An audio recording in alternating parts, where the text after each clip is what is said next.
Bonjour et bienvenue dans cette nouvelle édition de notre JT dédié aux catastrophes naturelles. Nous consacrons ce numéro au bilan des événements climatiques survenus en 2018. Nous commencerons ce JT avec un reportage sur la sinistralité survenue en France en 2018, principalement la sécheresse et les inondations. Nous interrogerons ensuite Guillaume Fornacier, président de la commission interministérielle sur les catastrophes naturelles. Et nous finirons ce numéro par un bilan des catnats dans le monde. La sécheresse est un risque moins spectaculaire et plus pernicieux que les inondations. Les effets sur la sinistralité ne se voient pas tout de suite et peuvent intervenir plusieurs années après. À ce titre, 2018 fut une année particulièrement sèche, augmentant le risque de retrait gonflement des sols argileux. Une année également marquée par les inondations survenues dans le sud-ouest au mois d'octobre. 2018 a été l'année la plus chaude depuis 1900 selon Météo France, avec une température moyenne annuelle supérieure de 1,4 degré par rapport à la normale. Comme en 2017, la France a connu un nouveau phénomène intense de retrait-gonflement des argiles. À la différence de la sécheresse de 2017, celle de 2018 ne débute qu'à l'été et résulte de très faibles précipitations et d'épisodes de forte chaleur. Des déficits de pluviométrie de 10 à 20% sont constatés dans le nord et jusqu'à 30% en Alsace. Rappelons qu'il s'agit de la deuxième cause d'indemnisation au titre du régime des catastrophes naturelles en France. Concernant la sécheresse de 2018, donc effectivement la France a connu un nouvel épisode l'an dernier, alors, qui est un petit peu différent de ce qu'on a connu par le passé, puisqu'il a concerné principalement un grand quart nord-est. D'habitude, c'est plutôt l'ouest, le sud-ouest qui sont concernés. Aussi un peu atypique, puisqu'il a démarré plutôt tard dans l'année, pendant l'été, du fait d'un déficit pluviométrique et de forte chaleur. Et alors en termes de bilan financier, c'est encore un petit peu tôt pour avoir une vision totalement précise, mais côté CCR, on l'a estimé entre 750 et 880 millions d'euros, donc un phénomène très très notable, très largement supérieur aux moyennes de ces dernières années. Au-delà du risque sécheresse, l'année 2018 a été marquée par plusieurs épisodes d'inondations et de crues au mois de janvier. Selon Météo France, l'hiver 2017-2018 a été le plus arrosé depuis 1959. Des précipitations records à l'origine de crues ont été enregistrées en Bourgogne, dans le Limousin, en Rhône-Alpes ou encore en Franche-Comté. L'Île-de-France a également été touchée avec des débordements de la Seine et de la Marne. Si on regroupe inondations et sécheresse, on arrive à une charge de sinistre pour le marché de l'assurance d'environ 1,8 milliard, donc une charge très importante, très supérieure aux moyennes historiques, qui est plutôt en moyenne de l'ordre d'1 milliard d'euros par an. Si on regarde le rang de cette année 2018 dans tout l'historique, on serait au 4e rang des années les plus sinistrées. Donc cela fera 3 années d'affilée après 2016 et 2017 que la sinistralité est supérieure aux primes encaissées au titre du régime CatNat. Et donc une nouvelle fois, les réserves de CCR ont été nécessaires pour faire face à ces événements de grande ampleur. L'événement le plus marquant concerne les inondations survenues dans l'Hérault, le Tarn, mais surtout dans l'Aude, département le plus gravement touché, subissant un épisode méditerranéen particulièrement violent. Dans la nuit du 14 au 15 octobre, il tombe par endroits plus de 200 mm de pluie, l'équivalent de 3 mois de précipitations. Le maximum ayant été atteint à Trèbes avec plus de 300 mm, dont 244 en 6 heures. Le bilan humain est lourd, avec 14 personnes décédées, 74 blessés. Le coût des dommages assurés se situe entre 130 et 180 millions d'euros selon CCR. Pour Generali France, les inondations dans l'Aude sont... D'abord, c'est un événement très localisé et l'impact sur nos clients a été assez modeste. C'est lié à la fois à notre part de marché et à la typologie de clients que nous avons en portefeuille. Pour faire simple, c'est 3% du nombre de sinistres marchés estimés et un coût compris entre 5 à 6% du coût du marché. La sinistralité est à l'image de notre portefeuille, donc un petit nombre de multirisques habitation et de risques automobiles et un plus grand nombre de risques commerciaux ou de risques professionnels. Si 2017 avait été une année particulièrement spectaculaire sur le front des catastrophes naturelles, marquée notamment par les ouragans dans les Caraïbes, 2018 reste une année de sinistralité importante, ponctuée par une série d'événements de moyenne ampleur. Quand l'intensité marque le pas, la fréquence prend le relais.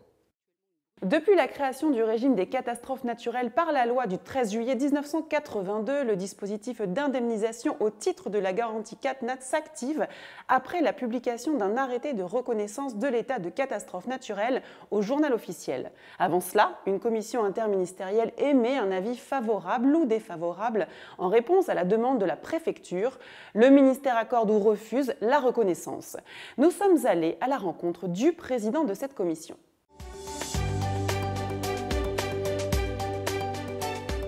La commission elle intervient au terme d'un processus qui prend un peu plus de temps, procédure dite de reconnaissance de l'état de catastrophe naturelle. C'est une procédure qui est préalable à l'indemnisation des sinistrés par leur assureur. Au terme de cette procédure, l'État vient reconnaître ou pas les communes victimes d'événements naturels en état de catastrophe naturelle ou non. Donc c'est une procédure un petit peu longue qui démarre avec le dépôt par la mairie d'une demande, l'instruction de cette demande par les préfectures, la réalisation de rapports d'expertise au niveau local, et puis ces dossiers sont transmis au ministère de l'Intérieur où mon service est chargé d'animer cette procédure à l'échelle ministérielle et où je viens présider une commission interministérielle qui est chargée de donner un avis sur les demandes communales qui sont remontées des préfectures. Sur la base de nos avis, il y a des arrêtés qui sont pris par les ministres compétents et qui reconnaissent ou non les communes en état de catastrophe naturelle.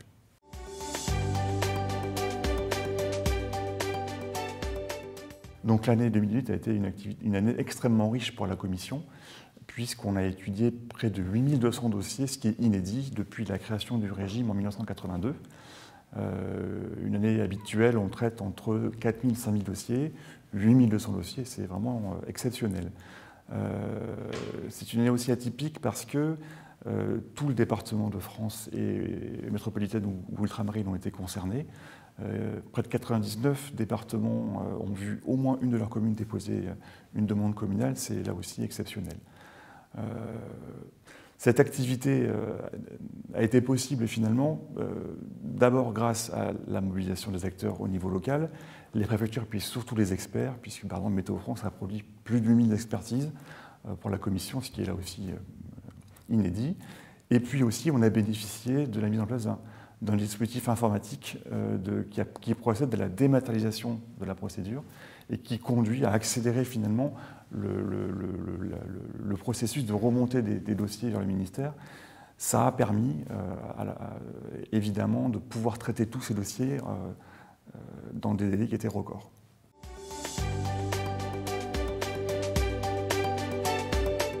En 2018, on a pu instruire beaucoup de dossiers grâce à une application informatique nouvelle. Cette application informatique, on va la déployer encore plus largement, puisque jusqu'à présent, on a dématérialisé la procédure existante entre le ministère et les préfectures et les experts. Cette année, en 2019, on va ouvrir le dispositif aux communes qui pourront déclarer leurs sinistres directement dans l'application. Donc les demandes se faisant dans l'application, on va gagner du temps en termes là aussi de traitement, de remontée de l'information. Et aussi, ce service permettra aux communes de suivre en temps réel l'état de l'instruction de leur dossier. Elles n'auront plus à passer un coup de fil à la préfecture pour savoir où en est leur demande. Elles auront simplement à se connecter et puis à interroger l'application pour savoir où en est leur dossier. Donc là aussi, on pense encore pouvoir gagner du temps en termes de délai d'instruction et puis rendre un meilleur service aux communes et finalement aux sinistrés. Nous finissons ce JT avec un bilan des catastrophes survenues dans le monde en 2018 en images. Nous parlerons notamment des campfires, des tempêtes qui ont frappé les États-Unis ou encore des inondations meurtrières au Japon.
Cette édition du JT Catastrophe Naturelle est maintenant terminée. Merci de votre attention. À bientôt sur News Assurance Pro.